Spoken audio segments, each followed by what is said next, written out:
మొన్న మోదీ గారు అమెరికా వెళ్ళారు.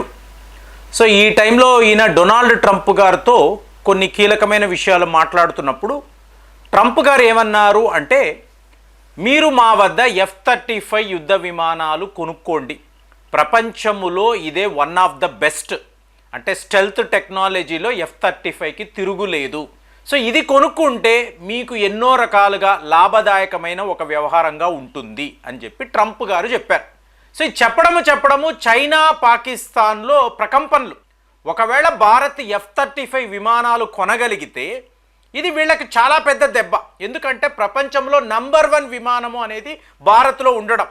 అలాగే ఫ్రాన్స్కు సంబంధించిన రఫేల్ విమానాలు కూడా 4.5 జనరేషన్ అన్నాము, ఇవాళ మీకు F-35తో 5th జనరేషన్ కూడా వచ్చేస్తుంది కదా. సో భారత్ యొక్క ఎయిర్ పవర్ అనేది ఎన్నో రెట్లు పెరిగిపోతుంది. సో ఇది చైనా పాకిస్తాన్ వాళ్ళు విడుదల చేసిన భయం. నిజంగానే ఇది మంచిది కాదు. అమెరికా ఇలాంటి ప్రపోజల్ భారత్ లాంటి దేశానికి ఇవ్వకూడదు అని చెప్పి వాళ్ళు గ్లోబల్ టైమ్స్లో కూడా మీకు ఆర్టికల్స్. కానీ ఇప్పుడు మీరు ఆలోచించారో అనుకోండి, మనము తేజస్ మార్క్ 1 అనబడే విమానాలు తయారు చేస్తున్నాం. మనము ఇండియన్ ఎయిర్ ఫోర్స్కి దగ్గర 18 విమానాలు లాస్ట్ ఇయర్ ఇవ్వాలి. అలాగే మీకు advanced medium compact air craft అనబడే ప్రతిష్టాత్మకమైన భారత్ యొక్క 5th జనరేషన్ యుద్ధ విమానాలు హిందుస్థాన్ ఏరోనాటిక్స్ లిమిటెడ్ వాళ్ళు తయారు చేస్తున్నారు. కానీ ఇండియన్ ఎయిర్ ఫోర్స్ యొక్క చీఫ్కి ఇది చాలా పెద్ద సమస్య. అతను పదే అంటున్నాడు, ఇంతలాగా మీరు డిలే చేసుకుంటూ వెళితే మేము ఏమీ చెయ్యలేము, మనకు ఇంకా 40 స్క్వాడ్రాన్స్ దాకా కావాలి, ఇంకా కూడా డిలే ఏంటి. సో ఆయన ఓపెన్గా చెప్తున్నాడు. సో సమస్య ఎక్కడ ఉంది? మళ్ళీ అమెరికా. మీరు అమెరికాను నమ్మేరు అనుకోండి, వాళ్ళు ఎప్పుడైనా కూడా హ్యాండ్ ఇస్తారు. ఇది ఎన్నోసార్లు మాట్లాడాం కదా. సో ప్రాబ్లం ఏంటి? జీఈ ఏరోస్పేస్ అనబడే సంస్థ వాళ్ళు యాంకా అనబడే 5th జనరేషన్ యుద్ధ విమానానికి ఇంజిన్లు ఇవ్వాలి. ఇవాళ వరకు కూడా ఇవ్వడం లేదు. అడిగితే మీకు సప్లై చైన్ ప్రాబ్లం అండి, కొన్ని టెక్నికల్ ఇష్యూస్ వచ్చాయి, ఇప్పుడు ఇదే రీజన్స్. సో టైం లైన్ అనేది వాళ్ళు పాటించడము లేదు. అంటే ఆడిన మాటను వాళ్ళు తప్పుతున్నారు, టైం టు టైం తప్పుతున్నారు. దీనివల్ల మనకు ఇబ్బంది. మరి ఈ ఇష్యూ ఉన్నప్పుడు డొనాల్డ్ ట్రంప్ గారు ఏం మాట్లాడుతున్నారు? F-35 కొనుక్కోవచ్చు కదా, ఆ ఇంజిన్లో అవి ఏమున్నాయండి, ఎప్పుడైనా రావచ్చు, కానీ F-35 రెడీగా ఉంది కదా, తీసేసుకోండి. సో మరి మోదీ గారు ఏం చెయ్యాలి? జనరల్గా ఎలా ఉంటుందంటే, ఇప్పుడు డిప్లొమాటిక్ ఛానల్స్లో మీరు వెళ్ళి మాట్లాడతారు. అంటే అమెరికా యొక్క డిఫెన్స్ సెక్రటరీ భారత్కు వచ్చి మన దేశం యొక్క డిఫెన్స్ మంత్రి రాజ్నాథ్ సింగ్ గారిని కలిసి వాళ్ళు డిస్కస్ చేస్తారు. మేము మీకు F-35 ఆఫర్ చేస్తున్నాము, సో ప్రైస్ ఇంత ఉంటుంది, మీకు ఇంత డిస్కౌంట్స్ ఇస్తాము, సో ఇవన్నీ చెప్తారు. కానీ డొనాల్డ్ ట్రంప్తో ఇలా ఉండదు. నేను మోదీ గారితో మాట్లాడాలి అంటాడు, ఫోన్ చేసేస్తాడు, మోదీ గారు F-35 కొనుక్కోవచ్చు కదా, ఇమీడియట్గా కొనుక్కోండి, మేము ఇప్పుడే పంపించి, ఇలా ఉంటుంది. సో డొనాల్డ్ ట్రంప్ ఒక CEO లాగా పనిచేస్తాడు. అమెరికా అధ్యక్షుడు కన్నా ఇతను ఒక గొప్ప వ్యాపారి, ఒక బిజినెస్ మ్యాన్ లాగా ఇతని వ్యవహార శైలి అనేది ఉంటుంది. దాంతో ఓపెన్గా చెప్పేశాడు. ఇప్పుడు మీడియా అంతా ఇదే, మోదీ గారు ఏం చేస్తారు, F-35 కొంటారా అంటే కాదు అనలేం కదా, అందరి ముందు మాట్లాడుతున్నారు. దాంతో మనం ఏం చేశాము, భారత్ రావడము ఒక స్టేట్మెంట్ ఇవ్వండి, అవును F-35 మేము తీసుకుంటాము, కానీ మా టర్మ్స్లో ఉండాలి, మేము చెప్పే ప్రైజింగ్ మీద మీరు ఇస్తారు అంటే అప్పుడు మేము ఆలోచిస్తామంటే డిప్లొమాటిక్గా మాట్లాడాలి. కానీ నేను అనేది అంటే మిమ్మల్ని అడుగుతున్నాను, ఇప్పుడు జీఈ ఇంజిన్ వాడు ఇవ్వాలండి, ఇవ్వలేదు, కానీ ఇంతలోనే F-35 తీసుకోండి, కొనుక్కోండి అని డొనాల్డ్ ట్రంప్ అడుగుతున్నాడు.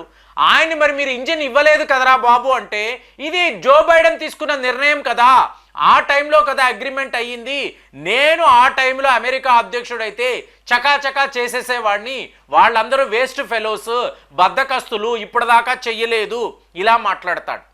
సో ఎలా చూసుకున్నా మనకు మన దేశం కదా ముఖ్యం. కాబట్టి నేనేమంటాను అంటే, మొన్న ఎయిరో ఇండియా అనబడే ఒక కార్యక్రమం, మీకు ఎయిర్ ఎగ్జిబిషన్ అనేది జరిగింది కదా, ఇందులో రష్యా వాళ్ళు వాళ్ళ అత్యుత్తమమైన ఒక ఇంజిన్, ఫైటర్ జెట్ ఇంజిన్ తీసుకొచ్చి పెట్టారు. దీన్ని యునైటెడ్ ఇంజిన్ కార్పొరేషన్ అని చెప్పి రష్యా వాళ్ళ సంస్థ వాళ్ళు తీసుకొచ్చి డిస్ప్లేలో పెట్టారు. పెట్టి వాళ్ళు ఏమంటారు, సివిలియన్ విమానమైనా మిలిటరీ విమానమైనా ఈ ప్రపంచములో అత్యుత్తమమైన ఇంజిన్స్ మా వద్దే ఉన్నాయి. ఒకవేళ తేజస్ యుద్ధ విమానానికి ఇంజిన్లు కావాలి అంటే మేము ఇవ్వగలము. అలాగే మీ ఆమ్కా 5th జనరేషన్ విమానానికి కూడా మా వద్ద ఉండే 177S అనబడే ఇంజిన్స్, టాప్ క్లాస్ ఇంజిన్స్, వీటిని మేము సప్లై చేయగలము. అంటే రష్యా వాళ్ళతో మీరు పెట్టుకున్నారు అనుకోండి, తేజస్కి మీకు ఇంజిన్లు దొరికేస్తాయి. అలాగే 177S దీని యొక్క థ్రస్ట్ లెవెల్స్ను పెంచారు అనుకోండి, ఆమ్కాకు కూడా మీకు ఇంజిన్లు దొరికేస్తాయి కదా, అక్కడ రెడీమేడ్గా రష్యా వద్ద ఉంటుంది. సో ఇమీడియట్గా మీకు ఆలోచన, మరి ఇది ఇంతకు ముందే ఎందుకండి చెయ్యలేదు?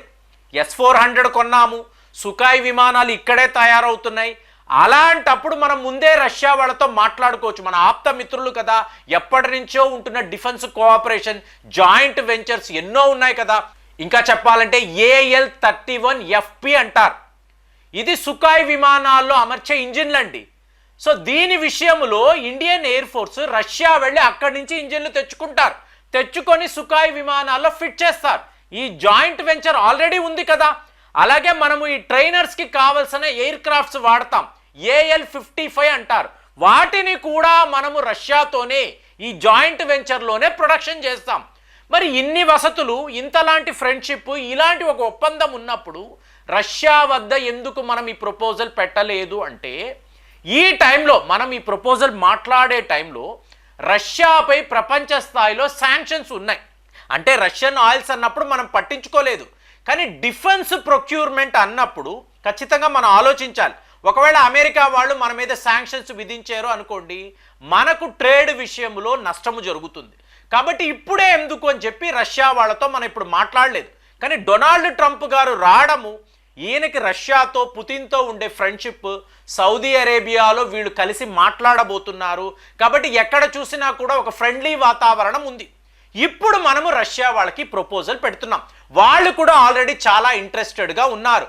మనము జాయింట్ వెంచర్ చేద్దామండి, మీ 5th జనరేషన్ విమానాలకు కావలసిన ఈ 177S అనే ఇంజిన్లు మేము ఇస్తాము. ఇవ్వడము కాదు, ఈ ఇంజిన్లు ఒక స్టేజ్లో భారత్లోనే తయారు చేసుకోండి. చూడండి ఆఫర్, ఎంత గొప్ప ఆఫర్. సుఖాయ్ విమానాలు, అందులో అమర్చిన ఇంజిన్లు, సుఖాయ్ విమానాలు భారత్లోనే, నాసిక్లోనే తయారు చేయండి. మీకు కావలసిన ఇంజిన్లు కూడా మీ టెక్నాలజీతో ఇక్కడే చేసుకోవచ్చు కదా, ఆ టెక్నాలజీ ట్రాన్స్ఫర్ కూడా మేము చేస్తాము. సో అమెరికా వాడేమో ఇంజిన్ ఇవ్వలేదు, ఇవాళ F-35 కొనండి అని ఒత్తిడి తీసుకొస్తున్నాడు. అదే మన రష్యా వాళ్ళు ఏం చెప్తున్నారు, ఇంజిన్లు ఇస్తాము, సుఖాయ్ విమానాలు ఇస్తాము. ఒక స్టేజ్లో మేక్ ఇన్ ఇండియా ఇనిషియేటివ్ కదా, దాని ప్రకారము మీ దేశములోనే, మీ ఫెసిలిటీస్లోనే ఈ విమానాలు, ఇంజిన్లు కూడా తయారు చేసుకోండి. అవసరమైతే తక్కిన దేశాలకు ఎక్స్పోర్ట్స్ చెయ్యండి, మేము కోఆపరేట్ చేస్తాము, ఒక జాయింట్ వెంచర్ అగ్రిమెంట్ అనేది వేసుకుందాము. ఎంత గొప్ప ఆఫర్ చూడండి. కాబట్టి నేను మిమ్మల్ని అడిగేది, అమెరికా వాడిచ్చిన ఆఫర్ ఎలా ఉంది, రష్యా వాళ్ళు మనతో కలిసి పని చేస్తాము, ఇక్కడే ఫెసిలిటీస్ తయారు చేస్తామని చెప్పి వాళ్ళు చెప్తున్నారు. అలాగే F-35 విమానం యొక్క ధర, సుఖాయ్ 57 అనబడే స్టెల్త్ విమానం యొక్క ధర కంపేర్ చేశారు అనుకోండి, ఎక్కడో ఉంటుంది. సుఖాయ్ విమానాలు ఇంకా పెద్దవి, అలాగే మీకు ఫ్యూయల్ ట్యాంకులు పెద్దవి, పనితనము కూడా అద్భుతంగా ఉంటుంది. ఇన్ని అడ్వాంటేజెస్ రష్యా వాళ్ళు మనకిస్తున్నప్పుడు మనం అమెరికాతో మాట్లాడాలా, రష్యాతో మాట్లాడాలా? అమెరికా వాళ్ళతో ట్రేడ్ ఖచ్చితంగా బాగుంటుంది, డెఫిషియన్సీ కూడా వాళ్ళకే ఉంది. అంటే మనం ఎక్కువ అమెరికాకు అమ్ముతున్నాము. సో డొనాల్డ్ ట్రంప్ గారితో మాట్లాడడం మంచిదే, కానీ డిఫెన్స్ రంగము అన్నప్పుడు ఇవాళ కూడా 60% రష్యా వాళ్ళ ఆయుధాలే మనం వాడుతున్నాము, దీన్ని మర్చిపోకూడదు. మరి యుద్ధ విమానాల విషయంలో, ఈ ఇంజిన్ విషయంలో అమెరికా వాడి ఆఫర్ ఎలా ఉంది, రష్యా వాళ్ళ ఆఫర్ ఎలా ఉంది, మీ ఒపీనియన్ ఎలా ఉంది? ఒక్కసారి కామెంట్స్లో తెలియజేయండి. మళ్ళీ వచ్చే వీడియోలో కలుద్దాం. జై హింద్.